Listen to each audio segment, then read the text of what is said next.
professionnelle ou bien qualifiante, comme on le dit souvent? Oui, bon, d'abord, moi, très souvent, hein, quand j'ai l'occasion, je ne suis pas d'accord qu'on dise que les jeunes, c'est parce qu'ils ne sont pas qualifiés qu'ils n'ont pas d'emploi.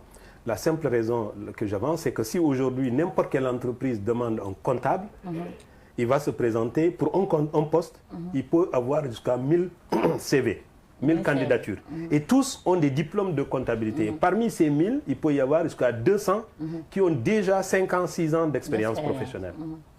Donc, nous n'avons pas un problème de, comment on appelle, d'adéquation de la formation à l'emploi. Les écoles font ce qu'elles doivent faire. Je vous prends juste un exemple. Vous allez à la faculté de droit et des sciences juridiques, il y a un métier. On prépare les gens au métier.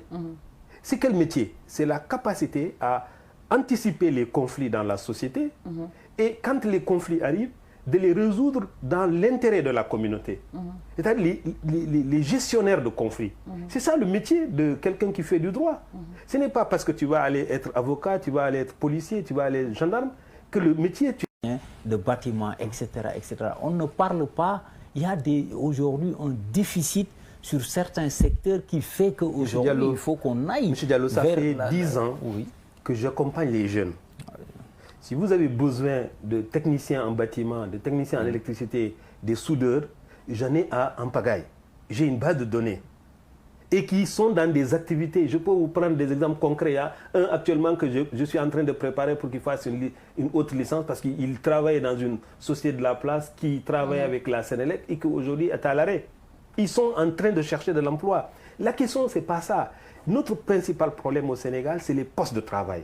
Et l'une des erreurs, pour en revenir un peu à l'autonomisation des jeunes, notre erreur à tous, c'est de vouloir, nous adultes, vouloir autonomiser les jeunes. Ce sont les jeunes eux-mêmes qui peuvent s'autonomiser. Parce que l'autonomisation, c'est un état d'esprit. Nous ne pouvons pas leur dire comment ils doivent faire pour s'autonomiser. Nous ne pouvons pas faire qu'ils s'autonomisent. Ce que nous pouvons leur faire, c'est de leur donner l'envie de s'autonomiser. Et c'est par rapport à ça qu'il y a les 3 éléments, les 3 composantes majeures de l'autonomisation, à mon avis. C'est la force mentale. Qu'est-ce que le jeune croit? Qu'est-ce qu'il sait? Pour lui, qu'est-ce que c'est que le bien? Qu'est-ce que c'est que le mal? C'est la force psychologique. Qu'est-ce qu'il aime? Qu'est-ce qu'il n'aime pas? Et la méthodologie de travail. Or, très souvent, la plupart des formations que nous développons s'agrippent à la question de la méthodologie. C'est-à-dire, ils vont te dire comment on crée une entreprise, comment on produit, etc.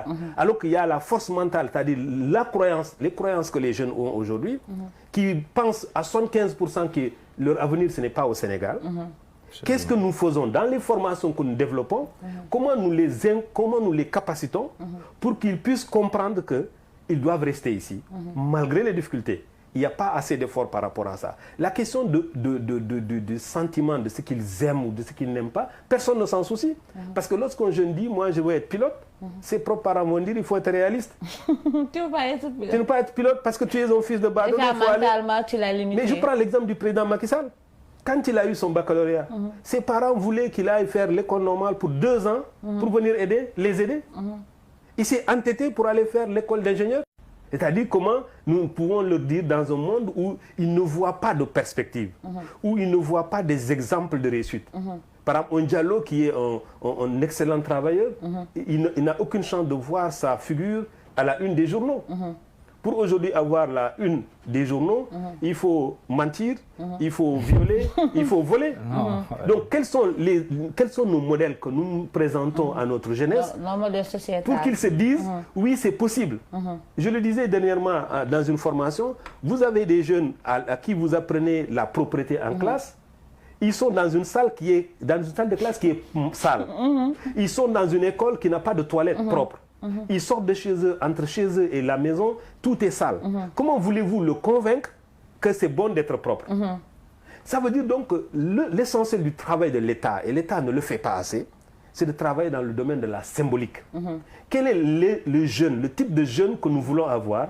Et lorsqu'il y en a, parce qu'il y en a. Il y en a, oui. Ces jeunes-là, on doit les mettre au devant.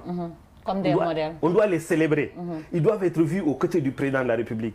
Ils doivent être vus avec les DG. Ils doivent être vus dans les plateaux de télévision. C'est eux à qui on doit donner les responsabilités. Comme ça, l'État, les jeunes vont se dire, je veux être comme celui-là. Et ça les booste. Parce qu'à partir de ce moment-là, Parce que l'autonomisation, je termine sur ce point-là, pour que cela soit possible, il faut que les gens soient inventifs. Il faut qu'ils aient le goût du sacrifice. Je peux avoir faim, mais ça ne m'empêche pas d'économiser, de mettre à côté de l'argent pour pouvoir réaliser des projets. Avec mon argent personnel, avec mon épargne personnelle. Mais pour que la personne se dise, je vais avoir faim, pour que je puisse avoir un avenir meilleur demain, il faut qu'il y ait une force psychologique.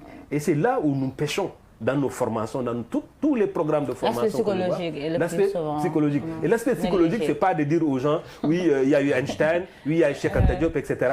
Il faut aller à l'intérieur, je pense qu'on pourra développer tout à l'heure, sur les mécanismes sur lesquels... Juste pour un peu, je pense qu'on ne sera pas forcément d'accord. Parce que moi, je suis persuadé qu'il y a un déficit de formation professionnelle au Sénégal. Je prends l'exemple de la Casamance, que je connais très bien, où je développe des projets agricoles aux jeunes, où on met en place des fermes avec l'accès à l'eau avec le solaire. Mais on a d'énormes difficultés pour trouver des jeunes qualifiés qui peuvent venir de faire un montage correct d'une plaque et du panneau avec un réseau hydraulique très bien fait. J'ai eu énormément de difficultés sur ça.